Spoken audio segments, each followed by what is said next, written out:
शुक्लां ब्रह्मविचारसारपरमामाद्यां जगद्व्यापिनीं वीणापुस्तकधारिणीमभयदां जाड्यान्धकारापहां हस्ते स्फाटिकमालिकां विदधतीं पद्मासने संस्थितां वन्दे तां परमेश्वरीं भगवतीं बुद्धिप्रदां शारदां। శ్రీ మహాగణాధిపతయే నమః. శ్రీ మహాసరస్వత్యై నమః. శ్రీ గురుభ్యో నమః. పంచగ్రహ కూటమి ఈ సంవత్సరము 2026వ సంవత్సరంలో మనకు 17 ఫిబ్రవరి 2026 రోజున ఉదయం 9:06 నుండి 19 ఫిబ్రవరి 2026 మధ్యాహ్నం 3 గంటల వరకు చంద్రుడితో కూడుకున్నటువంటి పంచగ్రహ కూటమి. అంటే ఇది 2 రోజులే ఉంటుంది. ఇది అమావాస్య యుక్తంగా చంద్రుడితో ఉన్నటువంటి పంచగ్రహ కూటమి. అంటే ఈ 5 గ్రహాల లోపల సూర్యుడు, చంద్రుడు, శుక్రుడు, బుధుడు, రాహువు వీళ్ళు ఇన్వాల్వ్ అయి ఉన్నారు. అంటే చంద్రుడు, సూర్యుడు, రాహువుతో ఇన్వాల్వ్ అయి ఉన్నటువంటి ఈ పంచగ్రహ కూటమి 2 రోజులు ఉంది. ఇందులో అమావాస్య కూడాను సంభవిస్తుంది. ఇది ఒక పంచగ్రహ కూటమి. తర్వాత రెండవసారి కూడాను మనకు పంచగ్రహ కూటమి వస్తుంది. అది 23 ఫిబ్రవరి 2026 రోజున మధ్యాహ్నం 11:48 నుండి 1 మార్చి 2026 అర్ధరాత్రి 12:57 వరకు ఇక్కడ కుజుడితో కూడుకున్నటువంటి పంచగ్రహ కూటమి ఏర్పడుతుంది. అంటే ఈ పంచగ్రహ కూటమిలో చంద్రుడు లేడు. చంద్రుడిని మినహాయించి అంటే చంద్రుడు కాకుండా మిగతా గ్రహాలతో ఏర్పడేటువంటి పంచగ్రహ కూటమి అన్నమాట. ఇది ఎక్కువ రోజులు ఉంటుంది. చంద్రుడితో ఇన్వాల్వ్ అయి ఉన్నటువంటి పంచగ్రహ కూటమి 2-2.5 రోజులే ఉంటుంది. చంద్రుడు లేకుండా మిగతా గ్రహాలతో ఏర్పడినటువంటి పంచగ్రహ కూటమి కనుక ఇది ఎక్కువ రోజులు. అంటే 23 ఫిబ్రవరి నుండి మనకు 1 మార్చ్ అర్ధరాత్రి వరకు ఉంటుంది. అంటే ఇక్కడ 5 రోజులు, ఇది 1 రోజు. అంటే 6-7 రోజులు ఈ పంచగ్రహ కూటమి చంద్రుడు లేనటువంటి పంచగ్రహ కూటమి అన్నమాట. ఇది చాలా ప్రభావాన్ని చూపిస్తుంది. వ్యక్తిగత ప్రభావం కంటే కూడాను ప్రపంచవ్యాప్తంగా, దేశవ్యాప్తంగా, రాష్ట్ర వ్యాప్తంగా మనకు ప్రమాదాలు, సంఘటనలు, ఆకస్మికమైనటువంటి ఇబ్బందులు, మార్కెట్ లోపల ఉన్నటువంటి ధరలు పెరగడము, పతనం కావడము, ఇలాంటిది మనకు ఊహకు అందనటువంటి ఎన్నెన్నో విషయాలు ఈ పంచగ్రహ కూటమి సందర్భంగా జరిగేటువంటి అవకాశాలు చాలా ఉంటాయి. కాబట్టి ఇలాంటి ప్రభావము అంటే ఈ గ్రహాలతో ఏర్పడుతున్నటువంటి పంచగ్రహ కూటమి మనకు రాశి ప్రకారంగా ఎలా ఉంటుంది, అంటే వ్యక్తులకు ఎలా ఉంటుంది. అంటే ప్రపంచం అంటే మట్టి కాదు, మనుషులతో కూడుకున్నటువంటిదే ప్రపంచం. అంటే ప్రపంచవ్యాప్తంగా సామూహికంగా ఎఫెక్ట్ అనేటువంటిది ఈ గ్రహ కూటమి మూలకంగా జరుగుతుంది అనేటువంటిది శాస్త్రం చెప్పినప్పటికీ ఇందులో ఇన్వాల్వ్ అయి ఉన్నటువంటి వాళ్ళు ఎవరు? ప్రజలు. కాబట్టి ఈ ప్రజలు ఆయా రాసులలో ఉద్భవించినటువంటి వాళ్ళు కనుక ప్రధానంగా రాశి పరంగా ఈ పంచగ్రహ కూటమి యొక్క ప్రభావము ఎలా ఉంటుంది అనేటువంటి విషయాన్ని మనము తెలుసుకుందాం. తులారాశి వారికి పంచగ్రహ కూటమి మూలకంగా కలిగేటువంటి ఫలితాలు, వాటి యొక్క ప్రభావం ఎలా ఉంటుంది అనే విషయాన్ని మనం చూసినట్టయితే, తులారాశి జాతకులు అనంటే జన్మ సమయంలో చంద్రుడు తులారాశిలో ఉన్న వాళ్ళందరూ అన్నమాట. ఇందులో 50% స్త్రీలు ఉంటారు, 50% సుమారుగా పురుషులు ఉంటారు. అయితే వాళ్లకు సహజంగా ఉండేటువంటి నేచర్ మూలకంగా కలిగే ఫలితాలు వీళ్లకు విభిన్నంగా ఉంటాయి.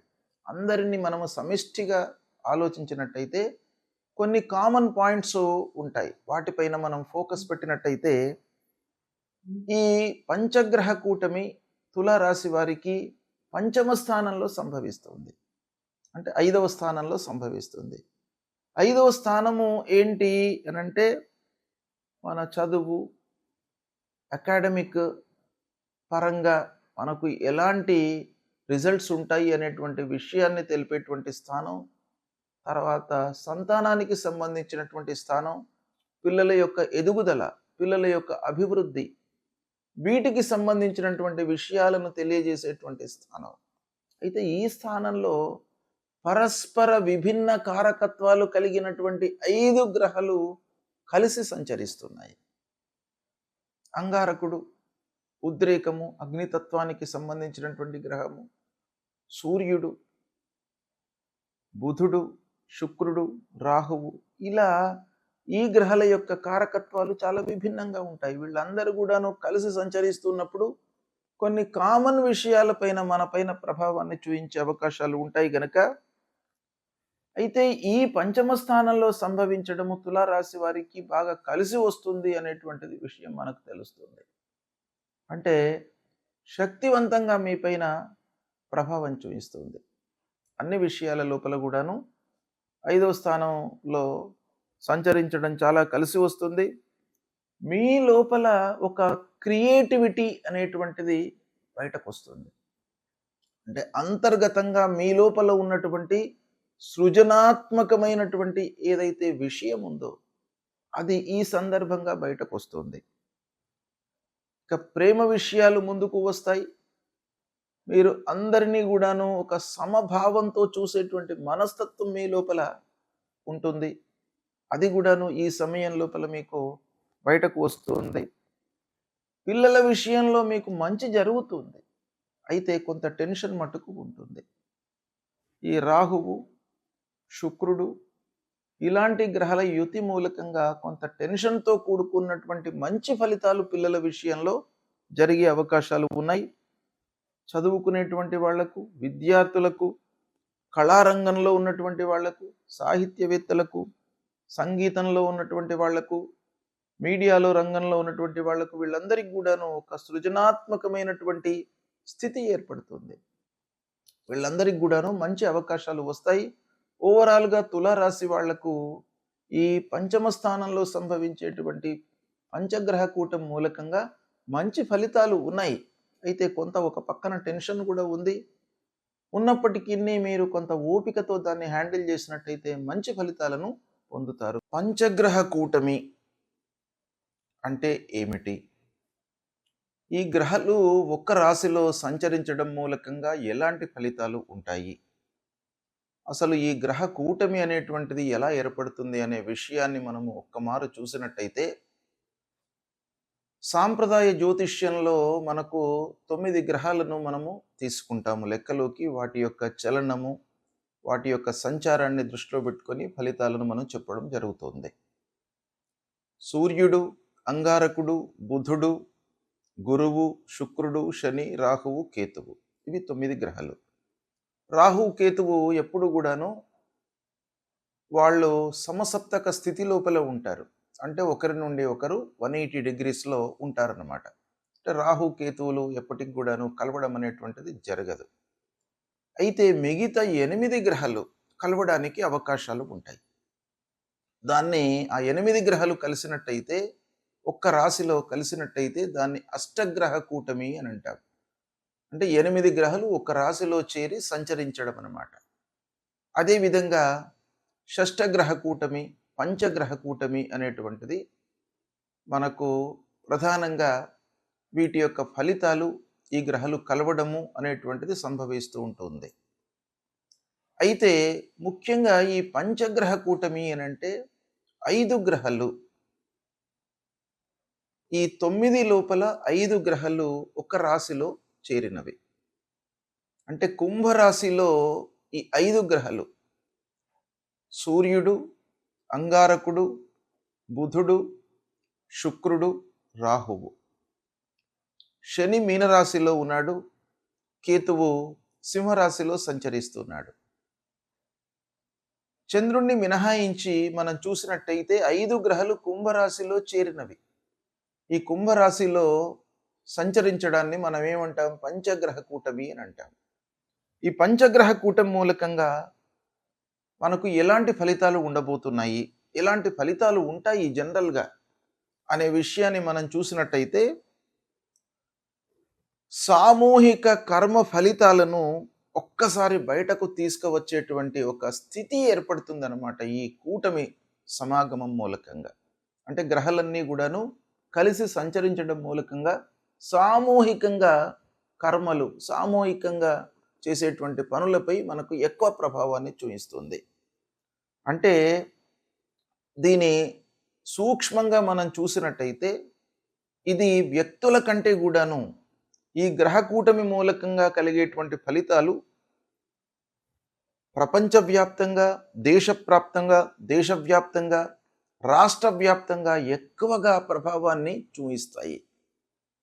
అంటే ప్రపంచవ్యాప్తంగా ఎలా ఉంటాయి, ఎక్కువ సంఘటనలపై ప్రభావం చూపిస్తుంది గనక ప్రపంచ స్థాయిలో ఎలాంటి ప్రభావాలు ఉంటాయి, ప్రపంచ స్థాయిలో మనకు ఉండేటువంటి ప్రభావము సంఘటనలు ఏంటంటే రాజకీయ పరంగా, రాజకీయంలో ప్రపంచవ్యాప్తంగా దేశాలలో రాజకీయ మార్పులు, ప్రభుత్వాలపై ప్రజల యొక్క అసంతృప్తి, నియంతృత్వ పాలనలకు చరమగీతం పాడడము, అంటే నియంతృత్వ పాలనలు బలహీనపడము, తర్వాత కొత్త రాజకీయ కూటమిలు ఏర్పడము, అంతర్జాతీయ ఒప్పందాలు, యుద్ధాలు, ఉద్రిక్తతలు, వీటిపైన కూడాను చాలా ప్రభావం చూపిస్తుంది. అంటే సరిహద్దు వివాదాలు మళ్ళీ చెలరేగే అవకాశాలు ఉంటాయి. ఆయుధ పరీక్షలు, సైనిక కదలికలు, శాంతి చర్చలతో పాటు ఆకస్మికమైనటువంటి ఘర్షణలు, ఇక ఆర్థిక వ్యవస్థపై కూడాను ఈ పంచగ్రహ కూటమి యొక్క ప్రభావం ఉంటుంది. అంటే ప్రపంచ మార్కెట్ లోపల అస్థిరత అనేటువంటిది చోటు చేసుకుంటుంది. అంటే బంగారము కానివ్వండి, చమురు, డీజిలు, కరెన్సీలపై ఊగిసలాట, అంటే అస్థిరత ఏర్పడుతుంది. కొన్ని దేశాలకు భారీ నష్టం వాటిల్లేటువంటి అవకాశాలు ఉంటాయి. కొన్ని దేశాలకు ఆకస్మిక లాభం చేకూరుతుంది. అంటే ఒక దేశానికి నష్టం జరుగుతుంటే ప్రపోర్షనల్గా ఇంకో దేశము లాభపడేటువంటి అవకాశాలు మనకు ఉంటాయి. అవన్నీ కూడాను ఈ యోగం మూలకంగా సంభవించే అవకాశాలు ఉంటాయి. అంతేకాకుండా ప్రకృతి లోపల వైపరీత్యాలు ఏర్పడతాయి. అంటే భూకంపాలు, అగ్నిపర్వతాలు విస్ఫోటనం కావడము, సముద్ర తీర ప్రాంతాలలో తుఫాన్లు ఏర్పడము, వరదలు రావడము, వాతావరణంలో అతి తీవ్రమైనటువంటి మార్పులు ఏర్పడము, ఇలా ప్రపంచవ్యాప్తంగా జరిగేటువంటి అవకాశాలు ఉన్నాయి. ఇక దేశీయంగా భారతదేశంలో ఎలాంటి ప్రభావం చూపిస్తుంది అనంటే పాలనపైన, రాజకీయాలపైన ప్రభావం చూపిస్తుంది. కేంద్ర రాష్ట్రాల మధ్య అధికార ఘర్షణలు తలెత్తేటువంటి అవకాశాలు ఉంటాయి. కీలక చట్టాలు, విధాన మార్పులు, ప్రజల ఉద్యమాలు పెరిగే అవకాశం ఉంటుంది. దేశీయంగా కూడాను ఆర్థికపరమైనటువంటి రంగం పైన ఎఫెక్ట్ కనబడుతుంది. అంటే స్టాక్ మార్కెట్లు ఆకస్మిక పతనము, పునరుద్ధరణ, వ్యవసాయము, మౌలిక వసతులు, పెద్ద పెట్టుబడులపై ప్రభావము, కొత్త పన్నులు లేదా ఆర్థిక విధానాలు, భద్రతపై, రక్షణపై కూడాను ప్రభావం చూపిస్తుంది. ఇలా దేశం పైన, రాష్ట్రం పైన మనకు తీర ప్రాంతాలపైన ప్రభావం చూపిస్తుంది.